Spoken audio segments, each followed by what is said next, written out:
What's up? Hi guys, welcome to another segment of Straight No Chaser Talk.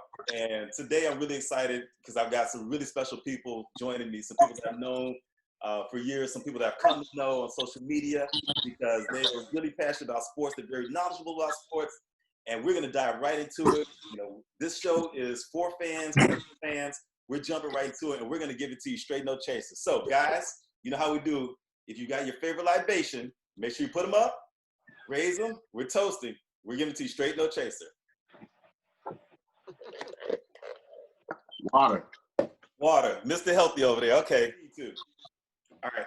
So we hear a lot. So with this, a lot of conversation has been revolving around the GOAT now, greatest of all time.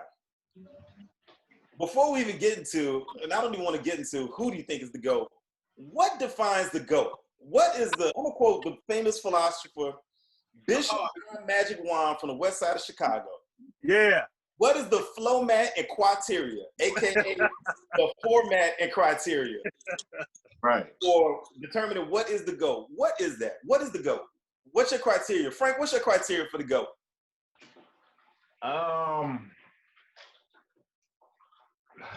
Championships.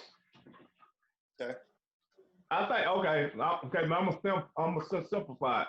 Okay. What you did off and on the court. Off and on the court. So what does that mean? So you take Kareem. He has won more than Michael Jordan. He's won more than he's won more than any player ever. Mm-hmm. But what makes Jordan the GOAT for me is how he changed the what he did off the court. And I'm not talking about selling shoes. I'm talking about Jordan made the NBA a household name worldwide. Okay. And so when you watch the episode with the Dream Team, you can you see what Jordan made it possible for like LeBron and the guys today to be able to eat outside the court because Jordan was the first one doing the commercial. Right, he laid the foundation. And so take that along with the sixth championship, along with what he did on the court. That is why I call Mike the GOAT. So when you say on the court, meaning like his play and statistics. Yeah, I'm talking about just his winning, his style, what he did with the shorts. I mean, everyone was wearing those tight shorts, man, growing up. And Jordan was the first one with the baggy shorts. It wasn't the Fab Five, Right. but it was Jordan. And so he just on the court and like what you do off the court. That's just like with Tyson. I know that to me, Tyson, what he did in the ring, and then you take just everyone back in 89 and 90 fell in love with boxing because of Tyson. And so we have this. That's why it's a slim. Stop. I still go with Tyson though. But okay, that's all I got. Yeah. Have the boxing discussion. I know we ain't gonna cover that.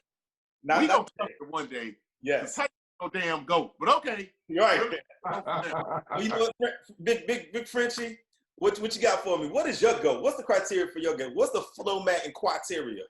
Okay, so for you 30 years, you know I've gone back and forth because at first we do this GOAT shit. This all started with the social media influx. Everybody had their favorite player, but it wasn't never criteria in the format. But I said it first, and Frank made me pick one, but I said there should be a GOAT for every position. Thank you. Everybody's job is different. Agreed. You can't know how tall you are, what you do on the court, you can only do what you do best. So if you're a center, so let's say I take Kareem. If you Kareem, well, of course you ain't gonna be out there dribbling the ball in front of everybody in fancy moves. Your job is to grab the ball, finish, rebound, those kind of things. So I think it gets caught up in flash. So I started looking at it, and Frank was like, okay, man, French, you got to pick one. So I said, if I had to pick one, I'm gonna pick Mike. And he fits my description of what I would call a GOAT on the basketball court because of his dominance, his consistent dominance. The way he moved, being in front of him and seeing it for one thing, the way he moved, everything. I look at LeBron, I look at Mike, and I'm like, there's a difference. And I'm not gonna use that killer instinct because I don't think we measure that. Everybody does it in a different way. If you there and you win this at this level, whether you win or lose, you got to kill it. And I think that we put too much value on the team effort because you only can roll out there with who you rolling out with. And all of that, I'm making my teammates better and all that nonsense. I don't think you make a teammate better. You can put him in a better position. But if he ain't working on his game, if he don't have that same desire, if he ain't got the skill set, he don't have it. So I don't look at the team thing. I look at the individual dominance. And from what I've seen, Mike's individual dominance and the fear he instills opponents just for them not being able to stop what he does. Just makes it go for me. Okay. Big Ken. You know, as far as the GOAT, man, first of all, I think people need to take a step back and realize when you're talking about the greatest of all times, it could be more than one player. You know, if you go back and you look at the history of a Kareem, won at every level, revolutionized the game, had rules changed because of him. Took a low-level team like Milwaukee and won a championship. Went to L.A., won multiple championships. If you look at the body of work that Kareem did alone, man, it's crazy. Yep. You know, we talk about revolutionize. I mean, you know, they never changed the rules for Mike. You know, when Mike was in college, they didn't outlaw anything. They didn't widen the lane or anything. So when you look at someone like Kareem, man, and his body of work, not only on the court, but socially in the community, he took stands, man, where it was not popular for a superstar of his magnitude to take those type of stands during the civil rights movements. But he did. So, you know, you got to put him right up there, man. It's a choice either way. Kareem, MJ, you're not going to go wrong. But I think people need to realize there could be more than one GOAT in the game of basketball if you look at some of these players' body of work. Paul, how about you? Well, I don't. I kind of disagree with the concept of there being more than one. Because, you know, if you're gonna, for instance, if you had to have surgery and they said, well, this guy's the best surgeon in the country, you're not going to even think that there's another one that's equal to him or her. You see what I'm saying? I think there's arguments to be made about Kareem for the reasons that have already been mentioned. Kareem did, in fact, win at every single level. I think the reason why he's omitted from the conversation is because people tend to have a difficult time relating to a guy who's 7'1", 7'1", 7'2". You know, you kind of discount the big guys because if you really want to talk about dominance, then you got to talk in terms of somebody like Shaquille O'Neal. Now, granted, he doesn't have the rings, but from a physical standpoint, he had no competition whatsoever. Not from a physical standpoint. We could talk about Hakeem, but Hakeem was a finesse ball player, you know, and he gave Shaq the business, you know, in the championship.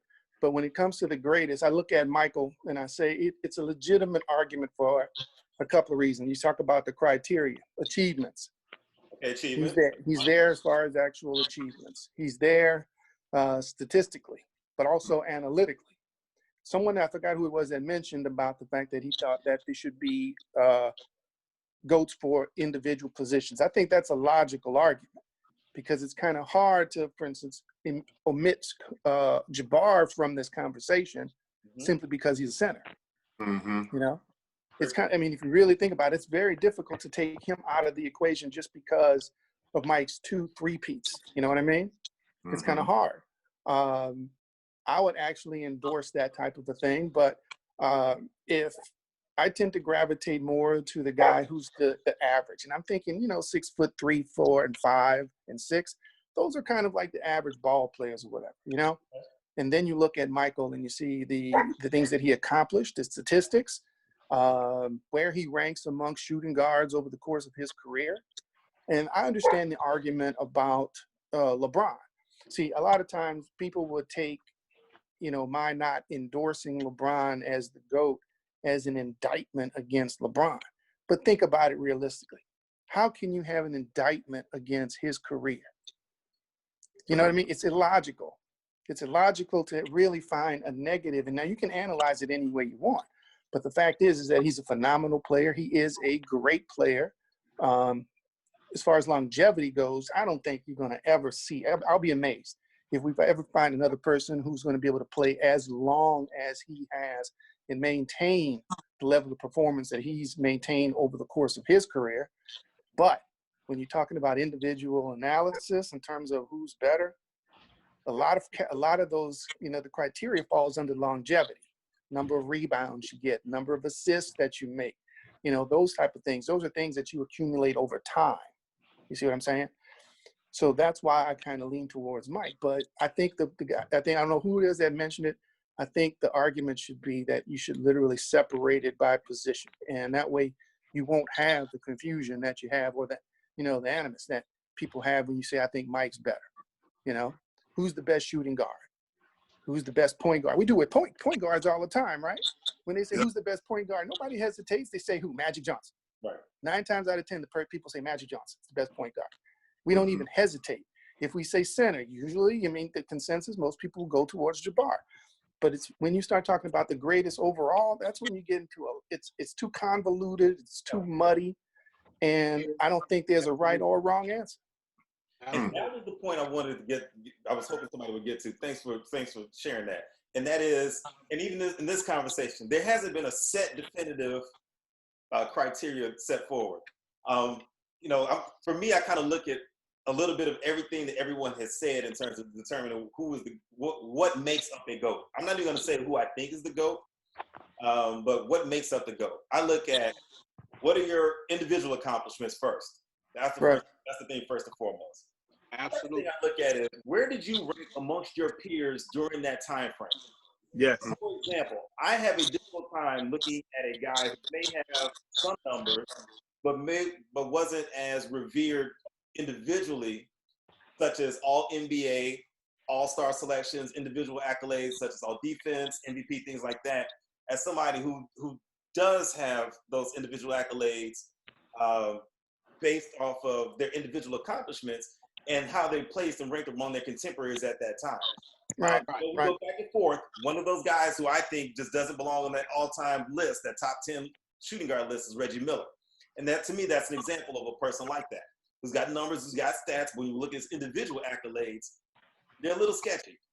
Team accomplishments, I think championship. Oh, God. Dang. Paul gonna see me see me in the coat room after school, No, but I think team accomplishments, there's something to be said about that, but it's how you look at team accomplishments. Because you can have a guy who has good team accomplishments that might have 3 or 4 rings, but was a Robin or even a Nightwing, to quote Big Frenchie, not even the Batman. He might be Robin or the Nightwing, and somebody who might have 1 or 2 rings that was the Batman and may have had more of an individual and overall contribution to those rings. So when you're splitting hairs and you start talking about greatness, rings come into it, but also rings are circumstance. Rings sometimes require talent, coaching, skill, but then also 2 other things that people really don't want to acknowledge: luck and timing. And that's a lot that happens. That's a lot. Definitely luck. Definitely Hello, luck. Toronto. Go ahead. Hello, Toronto, because that you just encompassed all that in their championship run. That's the only reason they got a ring, bro. I have said that 2 teams of destiny. I'm not going to waver. The Dallas team that beat the Miami Heat and that Toronto team that won last year. Those were 2 teams of destiny, because if you look at it, everything fell into place. All the pieces clicked, the coaching, the lineups, the ball bounces, things like that. I'm not going to waver off of that. You know what? I'll put the wig back on. I'll put, hey, y'all outside. Hey, I'm making an OG call. I'm going OG Bobby Johnson. Yeah. Bobby Johnson, come see me outside. Y'all got a problem? Standing there. Hey, it's a